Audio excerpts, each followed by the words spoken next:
నమస్తే, welcome to Sri paper news. ముందుగా headlines. CM Chandrababu Naidu అధ్యక్షతన రాష్ట్ర మంత్రివర్గ సమావేశం. రాష్ట్రంలో పౌరులందరికీ ఆరోగ్య బీమా కల్పిస్తూ కేబినెట్ కీలక నిర్ణయం.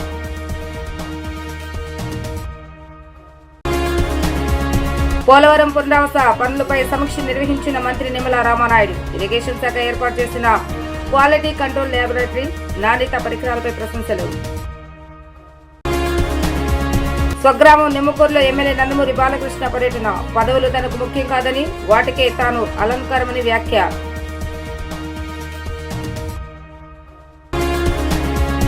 రాష్ట్రంలో యూనివర్సల్ హెల్త్ పాలసీకి మంత్రివర్గం ఆమోదం తెలిపింది. ఆయుష్మాన్ భారత్ ఎన్టీఆర్ వైద్య సేవా పథకం కింద రాష్ట్రంలో పౌరులందరికీ ఆరోగ్య బీమా కల్పిస్తూ కేబినెట్ కీలక నిర్ణయం తీసుకుంది.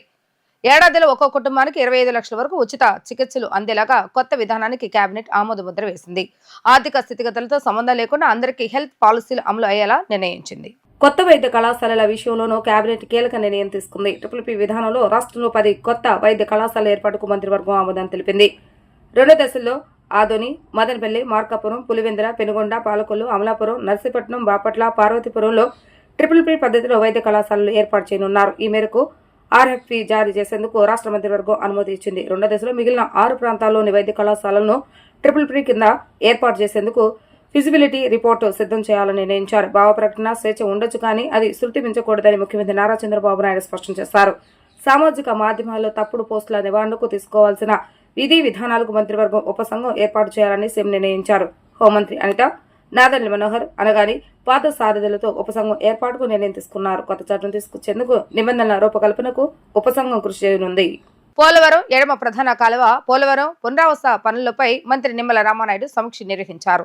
ఈ సమీక్షకు హాజరైన irrigation special secretary G Saiprasad, R&R commissioner Ramasundar Reddy, adviser Venkateswararao, ENC Narasimhamurthy, ఆయా ప్రాజెక్టుల SCలు, EEలు, ఏజెన్సీల ప్రతినిధులు మరియు ఇతర ఉన్నతాధికారులు హాజరయ్యారు. వానాకాలంలో భారీ వరదలు సైతం డివాటరింగ్ చేస్తూ పోలవరం పనులు జరుగుతుండటంపై విదేశీ నిపుణులు సంతృప్తి వ్యక్తం చేశారు. ఏజెన్సీతో పాటు స్వయంగా ఇరిగేషన్ శాఖ ఏర్పాటు చేసిన క్వాలిటీ కంట్రోల్ ల్యాబొరేటరీ, నాణ్యత పరికరాలపై ప్రశంసలు కురిపించారు. పదవులు ముఖ్యం కాదని, వాటికే తాను అలంకారం అన్నది తన భావన అని సినీ నటుడు ఎమ్మెల్యే నందమూరి బాలకృష్ణ ఉద్ఘాటించారు. మంచి ఉద్దేశంతో అఖండ 2 మూవీ తీశామని చెప్పుకొచ్చారు. కులాలకు ఆపాదించకుండా హైందవ ధర్మానికి ప్రతిరూపంగా ఈ చిత్రాన్ని తెరకెక్కించామని బాలకృష్ణ పేర్కొన్నారు. బసవ తారకం క్యాన్సర్ హాస్పిటల్లో అంతర్జాతీయ వైద్య సేవలు అందిస్తున్నామని cine hero Hindupur MLA Nandamuri Balakrishna ఉద్ఘాటించారు. తన సంతోషాన్ని గ్రామస్తులతో పంచుకోవాలని నిమ్మకూరుకు వచ్చానని చెప్పుకొచ్చారు. ఎక్కడ ఉన్నా తెలుగు వారంతా ఒకటే అన్నదే తన తండ్రి ఎన్టీఆర్ భావన అని, తన ఆలోచన కూడా అదేనని నొక్కి చెప్పారు. నందమూరి బాలకృష్ణ దివంగత మాజీ ముఖ్యమంత్రి నందమూరి తారక రామారావు స్వగ్రహం నిమ్మగూరులో నందమూరి బాలకృష్ణ సందర్శించారు. ఈ క్రమంలో ఎన్టీఆర్ బసవ తారకం విగ్రహాలకు నివాళులు అర్పించారు. సినీ ప్రస్థానంలో 50 ఏళ్లు పూర్తి చేసుకుని వరల్డ్ బుక్ ఆఫ్ రికార్డులో చోటు దక్కించుకున్న అనంతరం నిమ్మకూరులో బాలయ్య పర్యటించారు.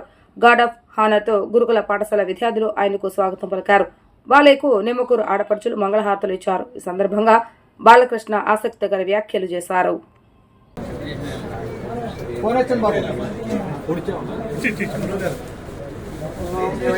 ब्रह्मणो वेदामृतेन व्रतां परेम तस्मै ब्रह्मज ब्रह्माजामित्यं प्रजां ददो भागदेः दैवेन प्रणयति ब्राह्मणा ऋषिः बुद्धरेत ब्राह्मणो वै सर्वा देवताः सर्वापि देवैनं देवता विरुद्धरति यावदीर्वै देवतास्ताः सर्वा वेदविधि ब्राह्मणेव सन्ति तस्मात् ब्राह्मणेभ्यो वेदविभ्यो दिवे नमस्कुर्यात् श्रीलङ्के एता एव देवता प्रीणाति सर्वे वेदा प्रियन्ताम् अरुन्धती प्रतिभृता इन्द्राणी विष्णुश्री वसुभगा भव मनुरिव महाधिकारो भव प्रजापति सुप्रजा भव पुरुषोत्तम दुर्जयो भव महेन्द्रैव सर्वार्थ संसिद्धो वा श्रीवेङ्कटेश कृष्णाक्रिया धान्यं धनं वसुं बहुपुत्रलाभं से संवत्सरं दीर्घमायुः रोचनो रोचमानः स्वबलस्वमानः कल्याणः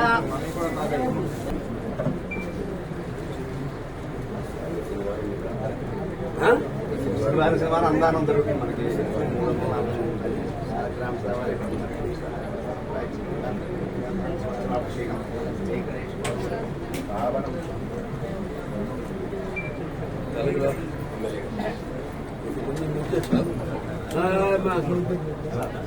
విజయవాడ బెంగళూరు వెళ్లే ఎయిర్ ఇండియా విమానానికి త్రుటిలో పెను ప్రమాదం తప్పింది. విమానం టేకాఫ్ అవుతున్న సమయంలో రెక్కను ఓ పక్షి ఢీకొట్టింది. దీంతో అప్రమత్తమైన పైలట్ ఒక్కసారి విమానాన్ని రన్వేపై దించడం 100 ప్రయాణికులు సురక్షితంగా ప్రాణాలతో బయటపడ్డారు. విజయవాడ నుంచి బెంగళూరు వెళ్లే ఎయిర్ ఇండియా విమానానికి త్రుటిలో పెను ప్రమాదం తప్పింది. గన్నవరం విమానాశ్రయంలో అంతర్జాతీయ విమానాశ్రయంలో విజయవాడ బెంగళూరు ఎయిర్ ఇండియా విమాన సర్వీస్ కు అంతరాయం ఏర్పడింది. గన్నవరం విమానాశ్రయంలో రన్వేపై విమానం టేకాఫ్ అవుతున్న సమయంలో రెక్కను ఓ పక్షి ఢీకొట్టింది. దీంతో విమాన పైలట్ అప్రమత్తమై సురక్షితంగా రన్వే మీదకు దించారు. అనంతరం అందులోని ప్రయాణికులకు లాంజ్లోకి సిబ్బంది పంపించారు. ప్రస్తుతం విమానంతో 100 మంది ప్రయాణికులు చేస్తున్నారు. విమానం పరిస్థితి పరిశీలించాక బెంగళూరు ప్రయాణంపై నిర్ణయం తీసుకున్నారు. కనీసం 3 గంటల సమయం పట్టే అవకాశం ఉందని తెలిపారు. ఎయిర్ ఇండియా విమానం నుంచి విజయవాడ నుంచి ఉదయం 8:25 బయలుదేరుతుండగా ఈ ఘటన చోటు చేసుకుంది. లీడ్ క్యాప్ భూములు అన్యాక్రాంతం కాకుండా కాపాడటంతో పాటు వాటిని PPP మోడల్లో అభివృద్ధి చేసేందుకు కూటమి ప్రభుత్వం కృషి చేస్తుందని మంత్రి డోలా శ్రీ బాల వీరాంజనేయ స్వామి తెలిపారు. తిరుపతి ఎస్వి ఆటోనగర్ లో 4.5 ఎకరాలు, విజయవాడ ఆటోనగర్ లో 1 ఎకరా లీడ్ క్యాప్ స్థలాల్లో మల్టీ పర్పస్ కమర్షియల్ కాంప్లెక్స్ కు నిర్మాణం చేసే అంశంపై సుదీర్ఘంగా చర్చించారు. లీడ్ క్యాప్ భూములు అన్యాక్రాంతం కాకుండా కాపాడటంతో పాటు వాటిని PPP మోడల్లో అభివృద్ధి చేసేందుకు కూటమి ప్రభుత్వం కృషి చేస్తుందని రాష్ట్ర సాంఘిక సంక్షేమ శాఖ మంత్రి డాక్టర్ డోలా శ్రీ బాల వీరాంజనేయ స్వామి అన్నారు.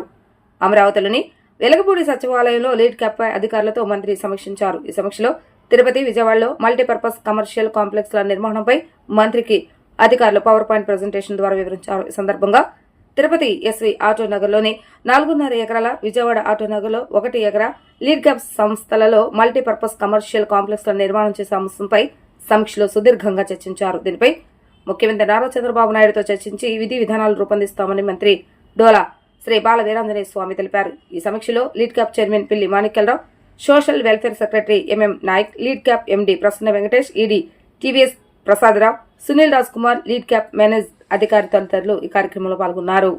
విజయవాడ ఇంద్రకీలాద్రిపై పాము కలకలం రేపింది. ఉచిత దర్శనం క్యూ లైన్ లో పాము రావడంతో ఒక్కసారిగా భక్తులు భయపడ్డారు. ఉదయం 10 గంటలకు ఘటన చోటు చేసుకుంది. ఆలస్యంగా వెలుగులోకి వచ్చింది ఈ ఘటన.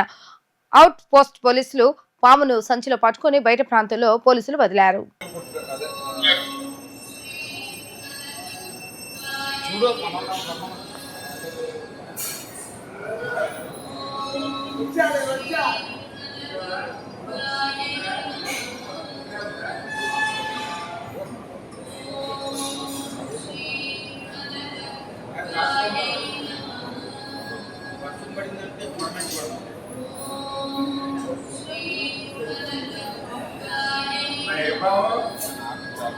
స్థానిక సంస్థల బలోపేతానికి కేంద్ర రాష్ట్ర ప్రభుత్వాలు అందించే ఆర్థిక సహాయంతో పాటు సొంత ఆదాయ వనరుల పెంపుపైన అధికారులు దృష్టి పెట్టాలని సీఎం చంద్రబాబు నాయుడు సూచించారు. వెనుకబడిన తలసరి ఆదాయం తక్కువగా ఉన్న స్థానిక సంస్థలను కేటగిరీలుగా విభజించి వాటికి ప్రత్యేక సాయం అందించే వీలు కలుగుతుందన్నారు. స్థానిక సంస్థల వర్గీకరణ ప్రక్రియను నిర్ణీత సమయానికి పూర్తి చేయాలని డిప్యూటీ సీఎం పవన్ కళ్యాణ్ సూచించారు. ఇందుకు అవసరమైన చట్ట సవరణ చేయాల్సి ఉంటుందని అధికారులు తెలిపారు. సచివాలయంలో 5వ రాష్ట్ర ఆర్థిక సంఘం సభ్యులు సీఎంతో సమావేశమై తమ సిఫార్సులను అందజేశారు. స్థానిక సంస్థల బలోపేతానికి ఆర్థికేతర అంశాలపై ఆర్థిక సంఘం సిఫార్సులు చేస్తుంది. పంచాయతీల అభివృద్ధికి ఏటా నరేగా సహా వివిధ రూపాల్లో సమకూరుతున్న నిధుల మొత్తాన్ని క్రోడీకరించాలని సీఎం చంద్రబాబు నాయుడు సూచించారు. పంచాయతీల నిర్వహణకు ఏ మేరకు అవసరాలు ఉన్నాయో గుర్తించి ప్రక్రియను పూర్తి చేస్తే ఏ విధంగా సహాయం అందించాలి, స్థానిక సంస్థలను ఏ విధంగా బలోపేతం చేయాలనే అంశాలపై విధి విధానాలు రూపొందించడానికి వీలు కలుగుతుందని తెలిపారు. ఉపాధి హామీ పథకం కింద పెద్ద ఎత్తున కేంద్రం నుంచి నిధులు వస్తున్నా ఆ మేరకు ఆస్తుల కల్పన జరుగుతుందో లేదో అన్న విషయాన్ని నిరంతరం పరిశీలించుకోవాలని దిశానిర్దేశం చేశారు. స్థానిక సంస్థలు స్వయం సమృద్ధి సాధించేలా అధికారులు ప్రయత్నించాలన్న సీఎం పట్టణ స్థానిక సంస్థలను బలోపేతం చేసి మరిన్ని ఆదాయార్జన మార్గాలను అన్వేషించాలని సూచించారు. ప్రభుత్వ నిధులను సద్వినియోగం చేసుకోవాలని అన్నారు. ఆ బాధ్యత స్థానిక ప్రజా ప్రతినిధులదేనని అన్నారు. వనరులు తక్కువగా వెనుకబడి ఉన్న స్థానిక సంస్థలను ఆదుకోవాల్సిన బాధ్యత ప్రభుత్వంపై ఉందన్నారు. ఆస్తి పనుల వసూళ్లు ఎంత జరిగాయి, ఇంకెంత బకాయిలు ఉన్నాయో లెక్కలు తెల్చాలని అధికారులకు డిప్యూటీ సీఎం పవన్ కళ్యాణ్ సూచించారు. ప్రజలు చెల్లించే పనుల వివరాలు ప్రతిదీ ఆన్లైన్ చేయాలని నిర్దేశించారు. గ్రామాల్లో పౌల్ట్రీ పరిశ్రమలకు సంబంధించిన వివిధ అంశాలపై పూర్తి స్థాయిలో అధ్యయనం చేయాలని అన్నారు. గ్రామ ప్రజలకు పౌల్ట్రీ పరిశ్రమలకు ఇబ్బంది లేని విధానాన్ని తీసుకురావాలని అన్నారు. అమరావతి అత్యంత సురక్షితమైన రాజధాని అని మరోసారి మంత్రి నారాయణ స్పష్టం చేశారు. కొంతమంది పరిగెట్టుకొని మరి అమరావతిపై దుష్ప్రచారం చేస్తున్నారని మండిపడ్డారు. అసలు అమరావతిలో ఎలాంటి పనులేమీ జరగటం లేదని, గ్రాఫిక్స్ మాత్రం చూపిస్తున్నారంటూ తప్పుడు ప్రచారం చేస్తున్న వారిని ప్రజలు క్షమించరని అన్నారు. ఇలా ప్రచారం చేస్తున్న వారు క్షేత్రస్థాయికి వచ్చి పరిస్థితిని చూడాలని హితవు పలికారు. రాజధానిలోని నీలపాడులో నిర్మాణంలో ఉన్న గెజిటెడ్ ఆఫీసర్ టైప్ 1, టైప్ 2 భవనాలతో పాటు గ్రూప్ డి ఉద్యోగుల భవనాలను మంత్రి నారాయణ పరిశీలించారు. ప్రస్తుతం పనులు ఏ దశలో ఉన్నాయి, ఎప్పటి వరకు పూర్తవుతాయి, భవనాలతో పాటు ఇతర మౌలిక వసతుల కల్పన ఎప్పటికీ పూర్తవుతుందనే వివరాలను సిఆర్డీ ఇంజనీరింగ్ అధికారులను, కాంట్రాక్టు సంస్థ ప్రతినిధులను అడిగి తెలుసుకున్నారు. ఆ తర్వాత మంత్రి నారాయణ మీడియాతో మాట్లాడుతూ అమరావతి పనుల్లో ప్రస్తుతం 13,000 మంది ఉద్యోగులు, కార్మికులు నిరంతరం పనిచేస్తున్నారని అన్నారు. అలాగే ప్రొక్లైన్లు, జేసీబీలు, ఇతర యంత్రాలు సుమారు 2,500 పనిచేస్తున్నాయని, వర్షాలు కూడా తగ్గడంతో పనులు తిరిగి ఊపందుకున్నాయని మంత్రి చెప్పారు.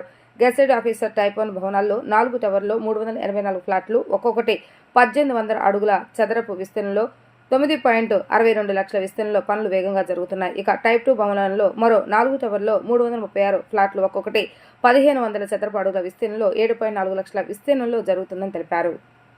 అమరావతి క్యాపిటల్ సిటీలో వచ్చేస్తున్నాయి. ఇవాళే నేను టైప్ 1, టైప్ 2, గ్రూప్ డి ఈ యొక్క బిల్డింగ్స్ అధికారుల కోసం టైప్ 1, టైప్ 2, గ్రూప్ డి వాటిని విజిట్ చేసి ఇన్స్పెక్షన్ చేశాను. దీంట్లో గ్రూప్ డీస్కి తీసుకుంటే 900, మొత్తం 900 చదరపడుగులు ఒక్కోటి ఉంటుంది. 720 మొత్తం 6 టవర్లు మనకు అక్కడ ఎదురుగా 6 టవర్లు, 720 హౌసెస్, 20 అపార్ట్మెంట్స్. ఇది ఒక్కొక్కటి 900 చదరపడుగులు. ఇది గ్రూప్ 2 ఎంప్లాయీస్. అదేవిధంగా టైప్ 1, టైప్ 2 తీసుకుంటే టైప్ 1 1,800 చదరపు అడుగులు, టైప్ 2 వచ్చి 1,500 చదరపు అడుగులు, టైప్ 1 384 అపార్ట్మెంట్స్, టైప్ 2 వచ్చి 336. మొత్తం తీసుకుంటే ఇది 27 లక్షల చదరపు అడుగుల కన్స్ట్రక్షను. ఇది ఎంతో వేగవంతంగా మొదలుపెట్టారు. వర్షాల సీజను అయిపోతే ఇప్పుడు తీసుకుంటే ఆల్మోస్ట్ స్లాబ్స్ అయితే ఆల్మోస్ట్ అయిపోయినాయి. ఇంకా కొద్దిగా 1 ఫ్లోర్ బ్యాలెన్స్ ఉంది. అవి కూడా వాళ్ళు ఇప్పుడు చెప్పడం ఏంటంటే నవంబర్ అంటే సెప్టెంబర్లో ఉన్నాం, అక్టోబర్, నవంబర్కి ఆ పైన బ్యాలెన్స్ స్లాబ్స్ కూడా పూర్తి చేస్తామని ఆ కన్సర్న్ ఏజెన్సీ చెప్పడం జరిగింది. ఇక్కడైతే మనకు గ్రూప్ డి అయితే ఆల్మోస్ట్ ఫినిషింగ్ జరుగుతున్నాయి. అన్నిట్లో కూడా ఫినిషింగ్ జరుగుతున్నాయి. పోడియం స్లాబ్ జరుగుతున్నాయి. క్లబ్ హౌస్ అది కూడా వర్క్ స్టార్ట్ చేస్తున్నారు. అదేవిధంగా సివరేజీ ప్లాంటు, డ్రింకింగ్ వాటర్ అయితే ఆల్మోస్ట్ కనెక్షన్ ఉంది. ఈ విధంగా వీటినన్నిటి కూడా ఎటువంటి పరిస్థితుల్లో కూడా మార్చి నెలాఖరాకు పూర్తి చేసేటట్టుగా ఒక ప్రణాళిక ప్రకారం యాక్చువల్గా చేస్తున్నాం. దీన్ని కొందరు పనిగట్టుకొని అబద్ధాలు చెప్తున్నారు. ఈడొచ్చి చూడండి, వచ్చి చూస్తే తెలుస్తుంది ఎంతమంది పనిచేస్తున్నారు, ఎన్ని మిషన్స్ చేస్తున్నారు, ఏం వర్క్ జరుగుతుంది, రోజు రోజుకి ఎంత డెవలప్ అవుతుంది, వీక్లీ ఎంత డెవలప్ అవుతుంది, మంత్లీ ఎంత డెవలప్ అవుతుంది అనేది స్టడీ చేయండి. అంతేగాని అమరావతిలో ఏం లేదు, ఏం జరగట్లేదు, అక్కడ ఏం లేదు అంతా గ్రాఫిక్స్ అంటాం చాలా తప్పండి. ఇలాగే మాట్లాడితే ప్రజలు క్షమించరు. Amaravati very safe city. ఇక్కడ వాటర్ కూడా నెదర్లాండ్స్ వాళ్ళ దగ్గర డిజైన్ చేసాం. కొండవీటి వాగు, పాలవాగు, గ్రావిటీ కెనాల్ అవి కూడా తవ్వుతూ ఉండారు. రిజర్వాయర్లు 3 తవ్వుతున్నారు. ఇవన్నీ కంప్లీట్ అయితే అమరావతి వెరీ సేఫ్ సిటీ, చాలా సేఫ్ సిటీ, చాలా చక్కగా కన్స్ట్రక్షన్ జరుగుతుంది. ఎటువంటి పరిస్థితుల్లో కూడా ఏదైతే ప్రజలకు మాట ఇచ్చామో 3 సంవత్సరాల లోపల అమరావతి క్యాపిటల్ సిటీ పూర్తి చేయడం జరుగుతుంది. ప్రత్యేక ఆంధ్ర రాష్ట్ర కోసం ప్రాణత్యాగం చేసి కోట్లాది మంది తెలుగు వారికి దారి చూపిన వ్యక్తి పొట్టి శ్రీరాములు అని మంత్రి లోకేష్ అన్నారు. ప్రభుత్వం అమరజీవి పొట్టి శ్రీరాములు మెమోరియల్ ట్రస్ట్ సంయుక్త ఆధ్వర్యంలో అమరావతిలోని తుళ్లూరు పెదపరిమి వద్ద 6.8 ఎకరాల విస్తీర్ణంలో 58 అడుగుల పొట్టి శ్రీరాముల కాంస్య విగ్రహంతో పాటు ఆజిచేయం స్మృతివనం నిర్మాణాలకు మంత్రి బుధవారం శంకుస్థాపన చేశారు. ఈ సందర్భంగా ఏర్పాటు చేసిన సభలో లోకేష్ మాట్లాడుతూ పొట్టి శ్రీరాములు విగ్రహం ఏర్పాటుతో పాటు మొత్తం ప్రాజెక్టు పూర్తి చేసే బాధ్యత తీసుకోవాలని Aryavysya corporation chairman junior Rakesh కు సూచించారు. మహాత్మా గాంధీ గారు దేశానికి స్వాతంత్రం సాధిస్తే పొట్టి శ్రీరాములు గారు తెలుగు జాతి కోసం గుర్తింపు సాధించిన వ్యక్తి. గాంధీ తాత గారిని మనం ఫాదర్ ఆఫ్ నేషన్ అంటే పొట్టి శ్రీరాములు గారు ఫాదర్ ఆఫ్ లింగ్విస్టిక్ స్టేట్స్ అంటారు. కొన్ని దీపాలు వెలుతురిస్తాయి, కానీ కొన్ని దీపాలు దారి చూపిస్తాయి. ప్రాణ త్యాగాలు చేసి కోట్లాది మంది తెలుగు ప్రజల కోసం దారి చూపించిన దీపం పొట్టి శ్రీరాములు గారు. ఈరోజు ఆయన 58 అడుగుల విగ్రహం ఏర్పాటు కోసం మనందరం శంకుస్థాపన చేసినాక వచ్చాం. విగ్రహంతో పాటు auditorium, memorial, museum, mini theatre 6.8 ఎకరాల్లో మన అమరావతి ప్రజా రాజధానిలో ఏర్పాటు చేసుకునేదానికి మనందరం ఇక్కడ విచ్చేసాం. రాకేష్ గారితో మాట్లాడుతున్నప్పుడు ఆయన అన్నాడు, నేను ఇచ్చిన టార్గెట్ అంటే ఆయన టార్గెట్ ఇచ్చుకున్నారు, కేవలం విగ్రహం ఏర్పాటు చేస్తామని. అది కుదరదు రాకేష్. కావాలంటే ఇంకొక 6-8 నెలలు ఎక్కువ టైం తీసుకోండి, కానీ మొత్తం ప్రాజెక్ట్ పూర్తి చేసే బాధ్యత మనం తీసుకోవాలని ఈ సభాముఖంగా ఆయన కోరుతున్నాం. 58 అడుగుల విగ్రహం ఎందుకని మనందరం అనుకోవచ్చు. దాని వెనకాల ఒక చరిత్ర అనేది ఉంది. పొట్టి శ్రీరాములు గారు భాష ప్రయుక్త రాష్ట్రాల ఏర్పాటు కోసం 58 రోజులు ఆమరణ నిరాహార దీక్ష చేసిన వారు. ఆయన ప్రాణ త్యాగాల వలనే ఆంధ్ర రాష్ట్రం అనేది ఏర్పడింది. దానితో పాటు నెహ్రూ గారు ఫజల్ అలీ కమిషన్ ఏర్పాటు చేశారు. ఆ కమిషన్ వల్ల తమిళనాడు, కేరళ, కర్ణాటక, మహారాష్ట్ర, గుజరాత్ రాష్ట్రాలు కూడా ఏర్పడినాయి.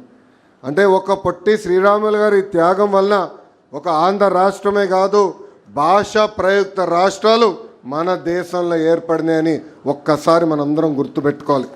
వార్తలు ముగించే ముందు హెడ్లైన్స్ మరొకసారి. సీఎం చంద్రబాబు నాయుడు అధ్యక్షతన రాష్ట్ర మంత్రివర్గ సమావేశం. రాష్ట్రంలో పౌరులందరికీ ఆరోగ్య బీమా కల్పిస్తూ కేబినెట్ కీలక నిర్ణయం.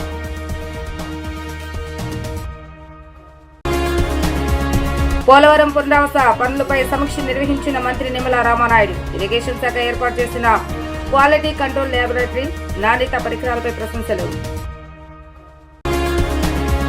స్వగ్రామం నిమ్మకూరులో ఎమ్మెల్యే నందమూరి బాలకృష్ణ పర్యటన. పదవులు తనకు ముఖ్యం కాదని, వాటికే తాను అలంకారమని వ్యాఖ్య.